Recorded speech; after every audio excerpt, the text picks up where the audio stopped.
నమస్తే, welcome to prime time debate. దేశంలోనే మొదటిసారిగా ఇప్పటివరకు ఏ రాష్ట్రంలో లేని విధంగా పౌరులకు పారదర్శకంగా, వేగంగా, జవాబుదారీతనం పెంపుదల ఉండే విధంగా గవర్నమెంట్ సేవలు అందేందుకు గాను ఆంధ్రప్రదేశ్ ప్రభుత్వం ఈ వాట్సాప్ గవర్నెన్స్ను అందుబాటులోకి తీసుకొచ్చింది. అయితే దీంట్లో మొత్తంగా 161 సేవలు ప్రస్తుతం ప్రజలకు అందుబాటులో ఉండనున్నాయి. దీన్ని లాంఛనంగా ఈరోజు మంత్రి లోకేష్ ఉండవల్లిలో తన నివాసం నుంచి ప్రారంభించడం అయితే జరిగింది. అయితే లోకేష్ ఇందులో భాగంగా నేను ఎప్పుడైతే పాదయాత్ర ప్రారంభించానో అప్పట్లో ప్రజల సమస్యలను తెలుసుకొని దీన్ని త్వరితగతిన పరిష్కరించేందుకు గాను చేసిన ఆలోచన ఇది అంటూ ఆయన చెప్పడం అయితే జరిగింది. దీని తర్వాత ఇంకా మరికొన్ని సేవలు కూడా దీంట్లో యాడ్ అవుతాయి అంటున్నారు. ముఖ్యంగా ఈ వాట్సాప్ గవర్నెన్స్ అంటే ఏంటి, అలాగే దీంట్లో ఎలాంటి సేవలు అందుబాటులో ఉండే అవకాశం ఉంది, మరి సాధారణంగా గవర్నమెంట్ వెబ్సైట్స్ అంటే ఓపెన్ అవ్వడం కానీ వర్క్ అవ్వడం కానీ చాలా కష్టంగా భావించడం మనం ఇప్పటి వరకు చూసాం. మరి ఇది ఎలా ఉండబోతుంది, దీనికోసం రాష్ట్ర ప్రభుత్వం ప్రత్యేకంగా ఒక ప్రత్యేక వాట్సాప్ నెంబర్ను కూడా కేటాయించిన నేపథ్యంలో దీని గురించి మరిన్ని వివరాలు ఈరోజు డిబేట్లో చర్చిద్దాం. మనతో పాటు డిబేట్లో పార్టిసిపేట్ చేసేందుకు స్టూడియోలో ఉన్నారు సీనియర్ జర్నలిస్ట్ సత్యమూర్తి గారు, అలాగే మరో సీనియర్ పొలిటికల్ అనలిస్ట్ అంకంరావు గారు. నమస్కారం. నమస్కారం అండి. నమస్కారం సార్. సార్, అంకంరావు గారు, ఇప్పటి వరకు కూడా ఏ రాష్ట్రంలో లేని విధంగా చాలా కొత్త టెక్నాలజీని చంద్రబాబు గారు ఆంధ్రప్రదేశ్ రాష్ట్రానికి తీసుకురావడం అయితే జరుగుతుంది.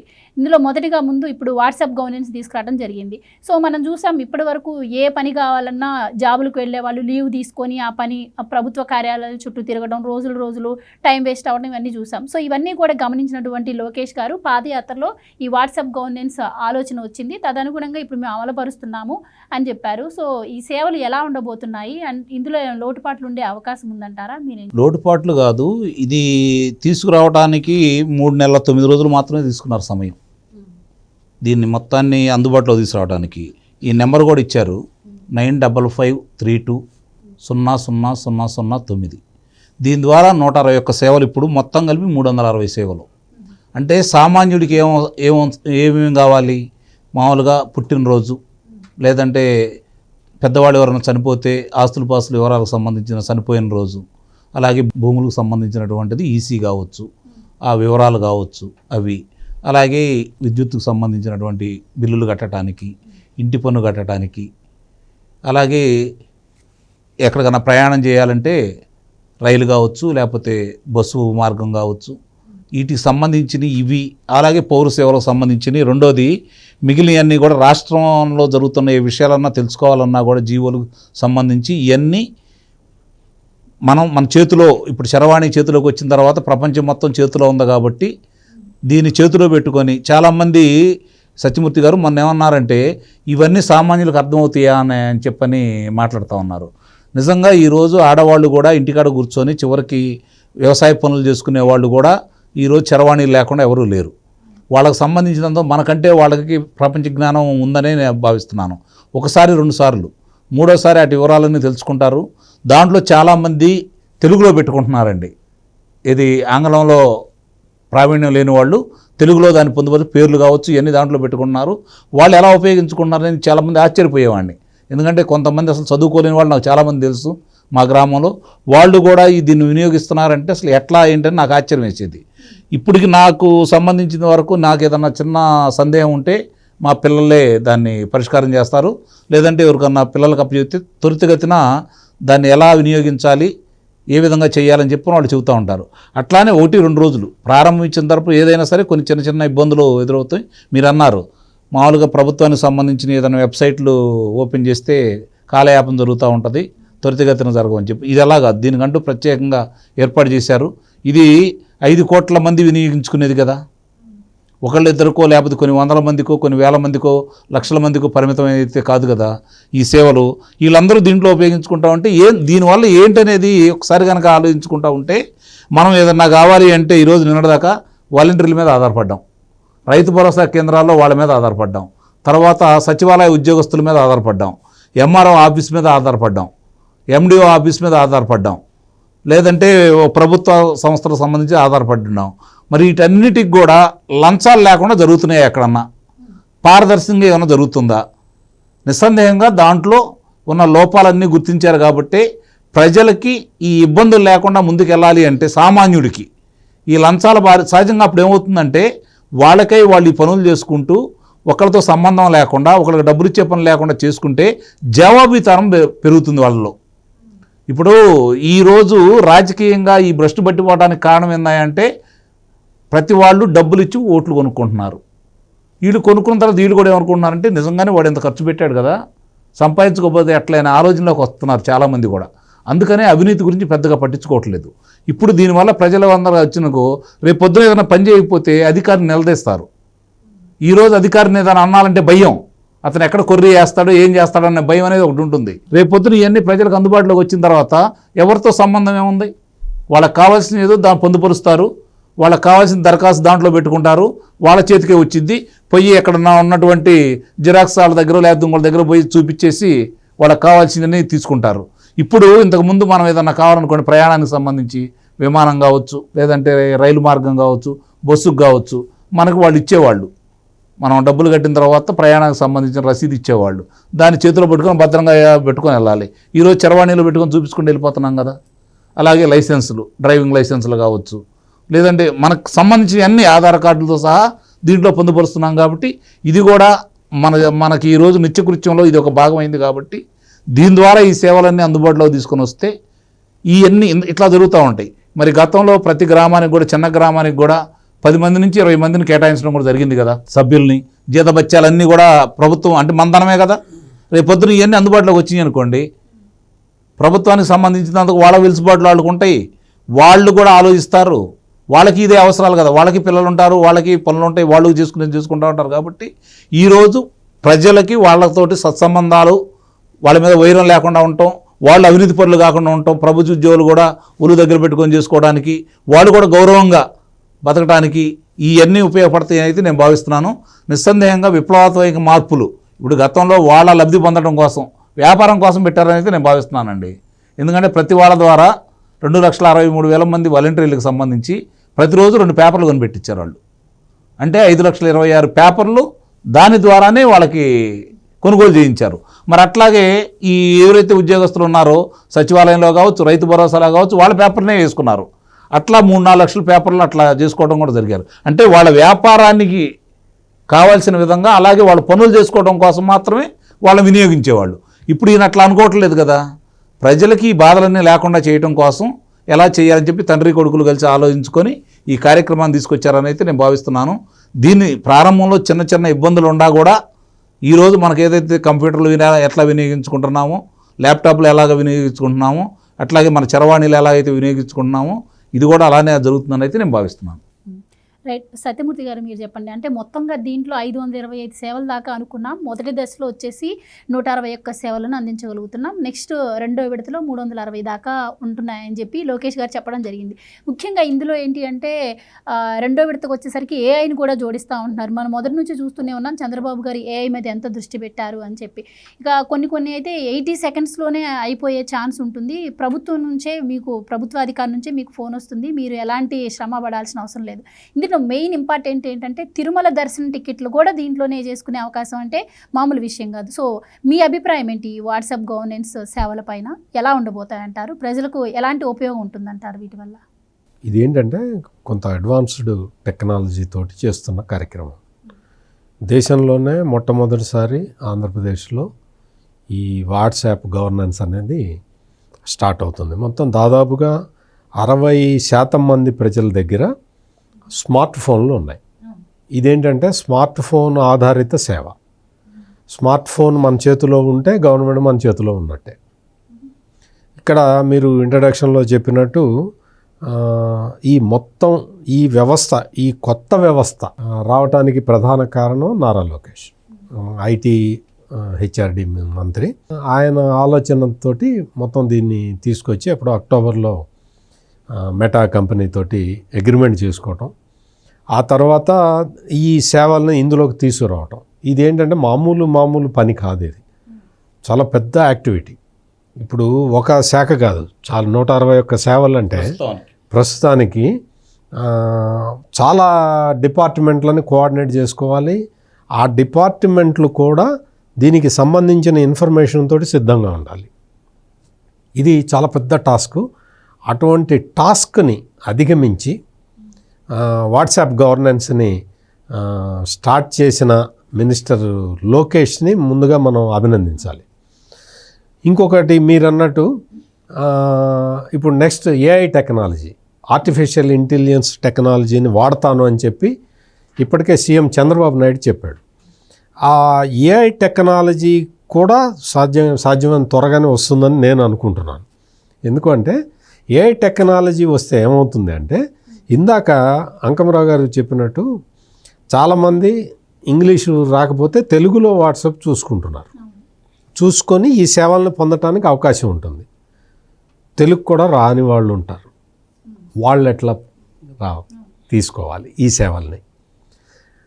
అక్కడ ఏఐ టెక్నాలజీ ఉపయోగపడుతుంది. వాళ్ళకి చదవటం రాదు, లేకపోతే టైప్ చేయటం రాకపోవచ్చు.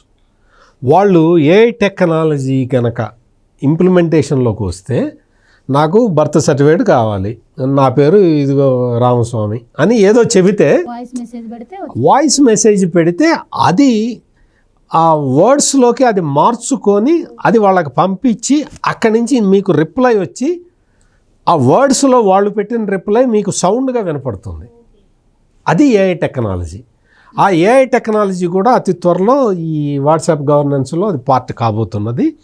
అది కూడా వచ్చేస్తే ఇంకా చదువు వచ్చినా రాకపోయినా, లేదు టైపింగ్ వచ్చినా రాకపోయినా, మీకు తెలుగు వచ్చినా రాకపోయినా, ఇంగ్లీష్ వచ్చినా రాకపోయినా, ఏదైనా సరే మీరు ఫోన్ తీసుకొని మీరు మెసేజ్ చదివి వినిపించి మీకు కావాల్సిన సర్టిఫికెట్ని, లేకపోతే మీకు కావాల్సిన సేవని, మీకు కావాల్సిన ఏ సర్వీస్నైనా కానీ ఇందులో స్పెసిఫై చేసిన ఏ సర్వీస్నైనా పొందటానికి మీకు అవకాశం ఉంటుంది.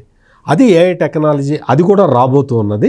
ఇప్పటికీ ఇదే చాలా గొప్ప విషయం. అవును, ఇప్పటికే ఇప్పటికే దేశంలో ఎక్కడా లేదు. కొత్తగా ఒకసారి మామూలుగా ఏంటంటే ట్రయల్ రన్ వేస్తామండి అని 1-2 సర్వీసులు పెట్టి ట్రయల్ రన్ వేస్తారు. ఇక్కడ నారా లోకేష్ కాన్ఫిడెన్స్ ఏంటి అంటే, no this is perfect, we'll implement 161 services directly అని చెప్పేశాడు. దానికి ఆఫీసర్లే ఆశ్చర్యపోయారు. అంటే ఇంత ఇదిగా చేశారంటే మరి ఆయన డిపార్ట్మెంట్లో అట్లా కోఆర్డినేట్ చేయటం వల్ల ఈ ఫలితం వచ్చింది. ఇక్కడ మీకు ఈ వాట్సాప్ గవర్నెన్స్ అంటే ఏంటి అని చెప్పాలి అంటే, మీకు మనకి ఇష్టం లేకపోయినా మన జగనన్న పాలన గురించి 2 నిమిషాలు చెప్పాల్సిన అవసరం అయితే ఉంటుంది. నేను వెళ్ళిపోతాను. మీరు కూడా వినాలి. ఎందుకు వినాలి అంటే, జగన్మోహన్ రెడ్డి ప్రజల మీద ఎంత ఫ్రాడ్ చేశాడు అనేది మనం చెప్పాలి ఈ సందర్భంగా. ఏంటి అంటే, వాలంటీర్ వ్యవస్థను తీసుకొచ్చి, ఈ వాలంటీర్ వ్యవస్థ అనేది అది గవర్నమెంట్ ఎంప్లాయీస్ కాదు, వాళ్ళు ప్రైవేట్ ఎంప్లాయీస్ కాదు, ప్రజల డబ్బుతోటి పనిచేసే వైసీపీ పార్టీ వర్కర్లు, వాళ్ళు కార్యకర్తలను తీసుకొచ్చి గవర్నమెంట్ డబ్బులు, ప్రజల డబ్బు, మనం ట్యాక్స్ కట్టిన డబ్బుల్ని వాళ్ళకి 5,000 ఇచ్చాడా 6,000 ఇచ్చాడా అది వేరే విషయం. ఎంతైనా సరే ఒక పైసా ఇచ్చినా సరే అది ప్రభుత్వ సొమ్మును తీసుకొచ్చి పార్టీ కార్యకర్తల్ని తీసుకొచ్చి ఆ వ్యవస్థలో పెట్టి వాళ్ళని ప్రతిరోజు మీ ఇంటికి పంపిస్తాడు.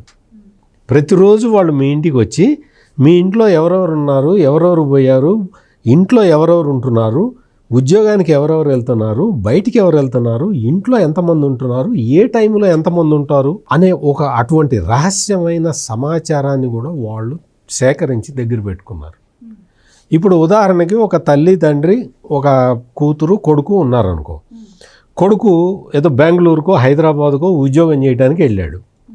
ఆ 2 వృద్ధ దంపతులు కూతురు ఉంటున్నారు. ఈ విషయం ఎవరికి తెలుస్తుంది అంటే ఆ వైసీపీ వాలంటీర్కి తెలుస్తుంది. ముసలి తల్లిదండ్రులతోటి కూతురు ఉంటున్నది అనే విషయం వాలంటీర్కి తెలుస్తుంది. ఇంకా తర్వాత కథ మనం ఊహించుకోవచ్చు. అంటే ఇప్పుడు ఏంటి, ఈ వాట్సాప్ గవర్నెన్స్లో మీకు మనిషి మీ ఇంటికి రాడు,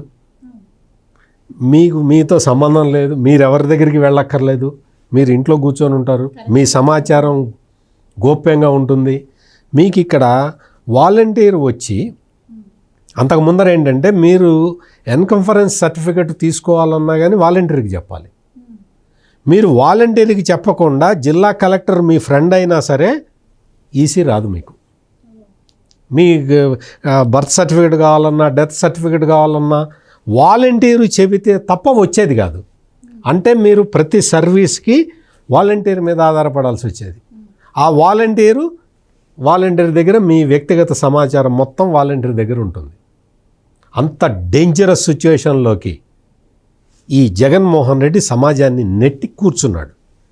కేవలం తన రాజకీయ అవసరాల కోసం ఈ వాలంటీర్లందరినీ తన ఓటు క్యాచింగ్ మిషన్లుగా, అంటే చేపలు పట్టడానికి చెరువులో వలేసినట్టు సమాజంలో ఈ వాలంటీర్లను వేసి మనల్ని ఓట్లన్నీ చేపల్లాగా పట్టుకుందామని ప్లాన్ చేశాడు జగన్మోహన్ రెడ్డి. మీరు చెప్తున్నట్టు ఒక్క ఆంధ్రప్రదేశ్లోనే కాదు సార్, నిజం చెప్పాలంటే ఈ విషయంలో అన్ని రాష్ట్రాల్లో కూడా ఇదే పరిస్థితుంది. ఎందుకంటే ఒక చిన్న జిహెచ్ఎంసీ వార్డ్ ఆఫీస్కి వెళ్తేనే అక్కడ చేసే చిరు ఉద్యోగులు కూడా వెళ్ళిన వాళ్ళని చాలా ఇబ్బందులకు గురి చేస్తున్న పరిస్థితి. ఈవెన్ నా కళ్ళతో నేను చూసిన సందర్భాలు కూడా అంటే ఏంటంటే మిగిలిన వాటికి మనం అక్కడికి వెళ్తాం. ఆంధ్రప్రదేశ్లో వాలంటీర్ మీ ఇంటికి వస్తాడు. నేను చెప్తున్న పాయింట్ అది.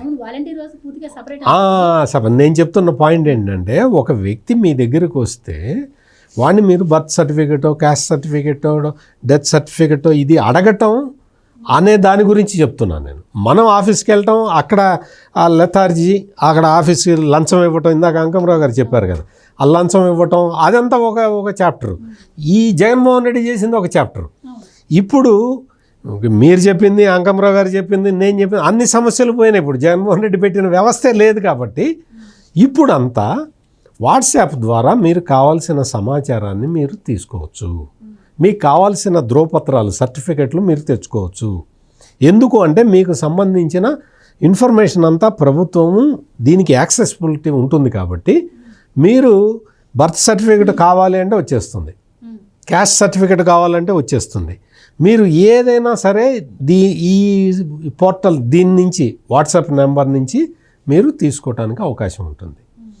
దీనికి రాబోయే రోజుల్లో ఏ టెక్నాలజీ కనుక దీన్ని వాడితే ఇంకా అద్భుతం, ఇంకా చెప్పక్కర్లేదు. అటువంటి అద్భుతమైన విలువైన సేవలని ఈ వాట్సాప్ గవర్నెన్స్లో ఇస్తూ ఉన్నారు. ఇది ఇక్కడ సక్సెస్ అయిపోతే మీరు చూడండి, మీరు కరెక్ట్గా ఒక 6 నెలలు స్టడీ చేసి మిగిలిన అన్ని రాష్ట్ర ప్రభుత్వాలు, దేశంలో ఉన్న మిగిలిన అన్ని రాష్ట్ర ప్రభుత్వాలు కేస్ స్టడీకి ఆంధ్రప్రదేశ్ వస్తాయి. మీరు చూస్తూ ఉండండి. అంటే ఇక్కడ ఏ విధంగా ఇంప్లిమెంట్ చేస్తున్నారు అని తెలుసుకొని ఖచ్చితంగా దీన్ని వాళ్ళు అడాప్ట్ చేసుకోవడానికి ప్రయత్నం చేస్తారు. అంత మహత్తరమైన స్కీమ్ ఇది. సార్, ఇప్పుడు టెక్నాలజీ వల్ల ఎంత ఉపయోగాలు ఉన్నాయో అంత దుర్వినియోగం అయ్యే ఛాన్స్ కూడా ఉంది. అందులోనూ ఇది ప్రభుత్వానికి సంబంధించినటువంటి పోర్టల్ కాబట్టి సో మరి ఏమైనా అవకతవకలు జరిగే అవకాశం ఉంటుందంటారు. ఎందుకు అంటే కొన్ని సర్టిఫికేట్స్ కూడా దీని నుంచే తీసుకోవచ్చు అన్న నేపథ్యంలో అంటే ఎలా ఉండబోతుందంటారు? మీరు అన్నట్టు ధృవీకరణ పత్రాలు ఏదన్నా తీసుకోవాలనుకోండి, అందుట్లో పొందుపరుస్తారు.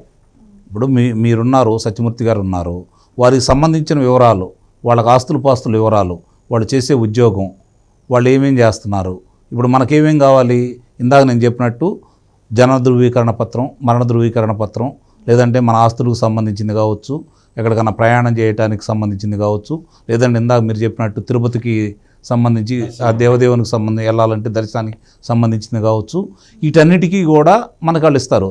దాంట్లో వాళ్ళు ఏం మారుస్తారు, మార్చడానికి అవకాశం ఏముంటుంది? ప్రతి మనిషికి అంటే ఒక స్పెషల్ క్యూఆర్ కోడ్ ఇస్తాము అంటున్నారు. సో క్యూఆర్ కోడ్ ద్వారా సమాచారం బయటికి లీక్ అయ్యే ఛాన్స్ అయితే ఉండదు. సో సంబంధమే లేదు అసలు. ఇక్కడ క్యూఆర్ కోడ్ ఉండేది ఏంటంటే వాళ్ళు ఇచ్చే సర్టిఫికెట్ మీద క్యూఆర్ కోడ్ ఉంటుంది. ఎవరైతే తీసుకుంటారో స్కాన్ చేస్తే మీకు అన్ని వివరాలు తెలిసిపోతాయి. అందుకని క్యూఆర్ కోడ్ లేకుండా ఉండదన్నమాట. అది అంటే దాని అర్థం ఏంటంటే ఎవడు కాపీ కొట్టలేడు అని దానికి ఏంటంటే దాని అర్థం ఏంటంటే గోవర్ధన తీసుకుంటుందా, సత్యమూర్తి గారు తీసుకుంటున్నారా, అంకమరావు తీసుకుంటున్నారా, నా క్యూఆర్ కోడ్ నాకు వచ్చింది కాబట్టి నేను తీసుకున్నట్టయితే నా దగ్గర నుంచి మీరు ఏదో నా పేరు మీద మీరు ఏమైనా తీసుకుంటున్నారా అనే దాని మీద, దానికోసమే ఈ క్యూఆర్ కోడ్. అంతే తప్ప ఇది సమాచారం బయటికి తెలిసిద్దనా, లేదా ఇది వేరే వాళ్ళు దుర్వినియోగం చేస్తారనా అసలు ఆలోచన పెట్టుకోవాల్సిన అవసరం అయితే దీంట్లో అయితే లేదు. సత్వరం ప్రజలకు ఏం కావాలి, వాళ్ళు ప్రభుత్వ ఎవరైతే ఉద్యోగస్తులు అయితే ఉన్నారో వాళ్ళ దగ్గరికి వెళ్ళి బతిమలాడుకొని బామాలుకొని డబ్బులు ఇచ్చి కూడా వాళ్ళ చుట్టూ తిరిగే ప్రక్రియ నుంచి తప్పించటం కోసం ప్రజల వద్దకు పాలన అనేది దీన్నే అంటారు. ఎందుకంటే ఇప్పుడు పోయినసారి ఇప్పుడు సత్యమూర్తి గారు చెప్పినట్టు ప్రజల వద్దకు పాలన అని చెప్పని ప్రజల బలహీనతలను అడ్డం పెట్టుకొని వాళ్ళలో ఉన్న లొసుకులు అడ్డం పెట్టుకొని వాళ్ళ ఆస్తిపాస్తుల వివరాలు కనుక్కొని వాళ్ళ కుటుంబ సభ్యుల వివరాలు కనుక్కొని బెదిరించి భయపెట్టి తన వాళ్ళగా మలుచుకోవడం కోసం వాళ్ళు పడినటువంటి ప్రక్రియలో భాగంగా ఆ వాలంటరీ వ్యవస్థ కావచ్చు, లేకపోతే సచివాలయ వ్యవస్థ కావచ్చు, అందులో ఎలాంటి సందేహం కూడా ఏం లేదు. అది వాళ్ళకే వికటించింది. వాళ్ళు చేసిన తప్పుల వల్ల వాళ్ళకే వికటించింది. ఇక్కడ ఎవరి ప్రమేయం అయితే లేదు కదా, ఎవరికి సంబంధం అయితే లేదు కదా. క్యూఆర్ కోడ్ పెట్టుకుంటారు, వాళ్ళకి కావాల్సినవి బయట తీసుకుంటారు. దాని మీద పత్రం మీద మనం తీసుకునేది వివరాలు ఉంటుంది కాబట్టి ఆ క్యూఆర్ కోడ్ దాని మీద పరంగానే పలానా ఆయన తీసుకున్నాడు, ఆయనకు అందజేశారని చెప్పని వాళ్ళకు కూడా తెలుస్తుంది. ఏ సంస్థ నుంచి వస్తుందో లేదా ఏ కార్యాలయం నుంచి వస్తుందో వాళ్ళ దగ్గర ఈ పలానా వాళ్ళకి ముందుగా మనకి దరఖాస్తు పెట్టుకున్నారు, వాళ్ళకి అందిందని చెప్పని వాళ్ళకు కూడా తెలిపోతుంది.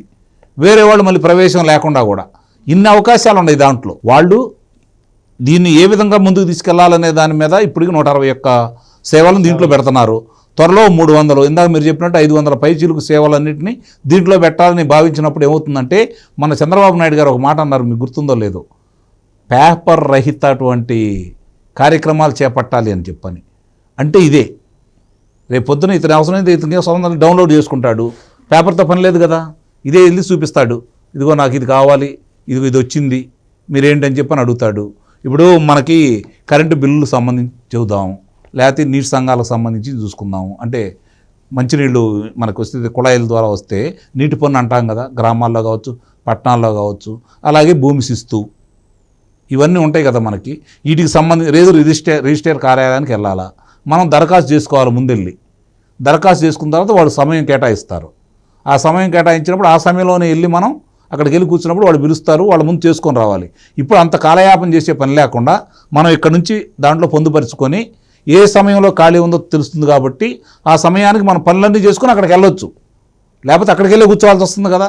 కార్యాలయాల దగ్గరికి వెళ్ళి కూడా వాళ్ళ దగ్గర ఎవరు వస్తున్నారో ఎవరో తెలియదు, ఎంఆర్ఓ గారు వస్తారో తెలియదు, ఎండిఓ గారు వస్తారో తెలియదు, సచివాలయ ఉద్యోగులు వస్తారో లేదో తెలియదు. వాళ్ళ కోసం మనం వెళ్ళి అక్కడ కూర్చోవాలి కదా. ఇప్పుడు అవన్నీ తప్పుతూ ఉంది కదా. అంటే మనకు శ్రమ తప్పుతూ ఉంది, మనం లంచాలు ఇచ్చే పని తప్పుతూ ఉంది, సత్వరం మనకు వస్తూ ఉన్నాయి, మధ్యవర్తులు ఉండలేదు. ఇది గమనించుకోవాలి ప్రతి వాళ్ళు కూడా. దీనివల్ల బాధపడేవాళ్ళు ఎవరో చెప్పంటారు నాకు తెలిసినంత వరకు. గ్రామ స్థాయిలో ఉండి పెత్తనం చేయాలనుకుంటారు చూడండి నాయకులు, వాళ్ళు మధ్యవర్తులు వాళ్ళకు మాత్రమే బాధపడతారు. ఎందుకంటే మా చేతుల్లోంచి వెళ్ళిపోతుంది, మా మీద ఆధారపడకుండా వెళ్ళిపోతున్నారే, ప్రతి వాళ్ళకి వాళ్ళ పనులు అయిపోతున్నాయి, ఈ విధమైనటువంటి బాధలు మాత్రమే వాళ్ళకి మాత్రమే ఉంటాయి. ప్రజలకి ఉపయోగపడుతుంది, మిడిల్ మ్యాన్ ఇబ్బంది పడతారు తప్ప. అవును, ప్రజలకి చాలా సౌకర్యం ఇవన్నీ. ఇప్పుడు ఇందా సత్యమూర్తి గారు చెప్పినట్టు నిస్సందేహంగా 6 నెలల్లోపే అందరు దిగుతారు నాకు తెలిసి. ఎందుకంటే పోయినసారి ఏది చేసినా కూడా చంద్రబాబు నాయుడు గారు ఇక్కడికి వచ్చి కనుక్కొని వెళ్ళడం కూడా జరిగేది. చాలామంది అసలు ఎలా జరుగుతుంది ఏంటని చెప్పి. కాకపోతే ఆయన ఎప్పుడు ప్రచారం చేసుకునేవాడు కాదు. పలానాళ్ళు వచ్చారు, వాళ్ళకి మేము చెప్పాము, వాళ్ళు ఎక్కడికో తీసుకెళ్తున్నారని చెప్పని. నిన్నగాక మొన్న జరిగినవి కూడా మనం చూస్తూనే ఉన్నాం కదా. పోలవరానికి సంబంధించి నిర్వాసితులకు 1000 కోట్ల రూపాయలు ఇస్తే ఆయన ఎక్కడ ప్రచారం చేసుకోలేదు. అమరావతి పనులు కావచ్చు, పోలవరం పనులు కావచ్చు, ఏమి చెప్పుకోవట్లేదు కదా. అట్లానే ఇవి కూడా చెప్పుకోరు. ఇప్పుడు వాళ్ళకి ఏంటంటే ప్రజలకి అవసరాలకి మన మీద పెట్టుకున్న నమ్మకానికి మనం ఏ విధంగా హామీలు ఇచ్చామో నెరవేర్చామా లేదా, ప్రజలకు ఉపయోగం జరుగుతుందా లేదా, ప్రభుత్వానికి ఆదాయం వస్తుందా లేదా, ప్రజల ధనం దుర్వినియోగం కాకుండా ఉంటుందా లేదా, ఈ ఆలోచనతోటి వాళ్ళు ముందుకెళ్తారు. అదేవిధంగా ముందుకెళ్తున్నారని అయితే నేను భావిస్తున్నాను. రైట్. అయితే ఇప్పుడు ఈ వాట్సాప్ గవర్నెన్స్ ఏదైతే ప్రభుత్వం తీసుకొచ్చిందో దీనిపైన పీపుల్ ఫ్రెండ్లీ గవర్నమెంట్ అని చెప్పి రాష్ట్ర ప్రజల నుంచి అయితే హర్షం వ్యక్తం అవుతుంది. కానీ ఇక్కడ ఇంకొకటి, డేటా ఏమన్నా చోరీకి గురయ్యే అవకాశం ఏమన్నా ఉంటుందంటారా? అలాగే ఇలా మొబైల్స్ మిస్ అయినప్పుడు, పోగొట్టుకున్నప్పుడు ఏమన్నా వేరే అంటే మన డేటాని ఎవరన్నా తెలుసుకునే అవకాశం ఉంటుందని, ఇలాంటి చిన్న చిన్నవి కొన్ని డౌట్స్ అయితే ప్రజల్లో ఉండిపోయినాయి. అండ్ ఇంకొకటి కొత్తగా తీసుకొచ్చింది కాబట్టి లిటరేట్ పర్వాలేదు, కానీ ఇల్లిటరేట్ పీపుల్కి కొంచెం కన్ఫ్యూజ్గానే ఉంటుంది. ఇలాంటి వాళ్ళ కోసం గవర్నమెంట్ ఎలాంటివి చేపట్టాలంటారు? ఇక్కడ ఏం లేదు, ఇక్కడ మన డేటా ఏమీ కాదు, డేటా లీక్. మనం ఏమైనా డేటా ఇస్తే కదా వాళ్ళకి లీక్ అవడానికి. మనం డేటా మనకి బర్త్ సర్టిఫికేట్ కావాలి, లేదు క్యాస్ట్ సర్టిఫికేట్ కావాలి, నా పేరు అది కొడతాము. గవర్నమెంట్ రికార్డుల్లో ఆల్రెడీ ఉంటుంది, నీకు ఆల్రెడీ ఇన్ఫర్మేషన్ అక్కడ ఉంటుంది కదా. ఆ ఇన్ఫర్మేషన్ని రిట్రీవ్ చేసి నీకు సర్టిఫికేట్ లాగా ఇస్తారు. దానికి క్యూఆర్ కోడ్ ఉంటుంది, దాన్ని కాపీ కొట్టడానికి వీలు లేదు. సో నీ పని ఈజీగా అయిపోతుంది. అట్లాగే అంటే స్మార్ట్ ఫోన్ నీ చేతిలో ఉంటే సగం ప్రభుత్వం నీ చేతిలో ఉన్నట్టు, సగం 161 సేవలు నీ చేతిలో ఉన్నట్టు. అది ఇక్కడ డేటా మనమేమి ఇవ్వము, మన అదేం రిట్రీవ్ కాదు, అది అక్కడి నుంచి ఏమి ఉండదు. అక్కడ రిట్రీవ్ ఆల్రెడీ గవర్నమెంట్ దగ్గర ఉన్నది కదా. ఆ గవర్నమెంట్ దగ్గర ఉన్న ఇన్ఫర్మేషన్నే రిట్రీవ్ చేసి నీకు సర్టిఫికెట్ లాగా ఇస్తుంది. ఇదే జరిగేది అక్కడ. అందువల్ల ఇందులో డేటా లీకు అటువంటి సమస్యలు ఏం లేవు, ఉండవు అసలు. ఇక్కడ సర్టిఫికెట్ని ఎవడన్నా డూప్లికేట్ చేసుకుంటాడేమో అన్న భయం ఉంటుంది. దానికే క్యూఆర్ కోడ్ ఉంటుంది. సో క్యూఆర్ కోడ్ ఉంటుంది కాబట్టి క్యూఆర్ కోడ్ని మనం ఇట్లా స్కాన్ చేసుకుంటే అందులో ఉన్న తెలుస్తుంది, అవి మొత్తం అన్నీ తెలిసిపోతాయి. అందుకని ఎట్టి పరిస్థితుల్లో క్యూఆర్ కోడ్ ఆధారిత సేవలు కాబట్టి ఇవి, ఇందులో ఎటువంటి లూప్ హోల్స్ ఉండటానికి అవకాశం లేదు. ప్లస్ ఇంకొకటి ఏంటి అంటే ఇక్కడ థర్డ్ పార్టీ ఇంటర్వెన్షన్ లేదు. మీకు వాలంటీర్ మీ ఇంటికి వచ్చి, నేను అందుకనే వాలంటీర్ వ్యవస్థ గురించి అంత డీటెయిల్గా చెప్పింది. వాలంటీర్ కాకపోతే మధ్య దళారి, అతని దగ్గరికి వెళ్ళి మీరు అన్ని సర్టిఫికెట్లు అతనికి ఇచ్చి అతను ఆ పని చేసుకొని వస్తే అక్కడ ఇన్ఫర్మేషన్ లీక్ అవుతుంది. కానీ ఇక్కడ వాట్సాప్లో మీకు లీక్ అయ్యేది ఏముంటుంది? WhatsApp is end to end encrypted. అందులో మీకు ఇంకా అందులో లీక్ అయ్యేది ఏమి ఉండదు. You cannot record also. ఇప్పుడు అందరి సమాచారాన్ని వాడు తీసుకొని వచ్చే కదా, హైదరాబాద్లో ఇస్తే 3 కార్యాలయాల్లో వాళ్ళు పెట్టుకొని అన్ని వివరాలు కనుక్కొని వాళ్ళకి మన ప్రజలందరూ తీసుకుంది. అవును, వాలంటీర్లు వెళ్ళి ఇంటింటికి వెళ్ళి సమాచారం సేకరించి, ఇది బలానా ఈయన ఈ క్యాస్ట్ ఈయన ఓటు మనకు రాదు అని రాసేవాళ్ళు అక్కడ. వైసీపీ వాలంటీర్లు ఇదో ఈయన బలానా క్యాస్ట్ ఈ క్యాస్ట్ మనకి ఓటు వెయ్యదు, ఈ క్యాస్ట్ ఓటు తెలుగుదేశానికే పోతుంది, అందుకని చెప్పి వీడిని తీసేయండి అని చెప్పేవాళ్ళు. ఇదిగో బలానా క్యాస్ట్ ఇది ఖచ్చితంగా మనకే వస్తుంది ఓటు అంటే దానికి మెసేజ్లు వచ్చేవి. జగన్ అన్న ఆకాశానికి చిల్లు పెట్టి వర్షం తెచ్చాడు, మీరు జగన్ అన్నని ఇంకా ఆరాధించండి, మీకు ఏం కావాలంటే అది ఇచ్చేస్తాడని వాళ్ళకి మెసేజ్లు వచ్చేవి. అంటే వాళ్ళు వాలంటీర్లు అటువంటి సమాచారాన్ని లీక్ చేస్తే, ఇప్పుడు అంకమరావు గారు చెప్పేది అదే, ఆ సమాచారాన్ని అంతా తీసుకొని వైసీపీ ఏం చేసిందంటే ఓటర్ ప్రొఫైల్ తయారు చేసుకుంది. ఓటర్ ప్రొఫైల్, సత్యమూర్తి ఈయన క్యాస్ట్ ఏంటి, ఈయన ఎవరికి ఓటేస్తాడు, మనకు ఓటేసే అవకాశం ఉందా లేదా అని ఓటర్ ప్రొఫైల్ తయారు చేసుకుంటారు.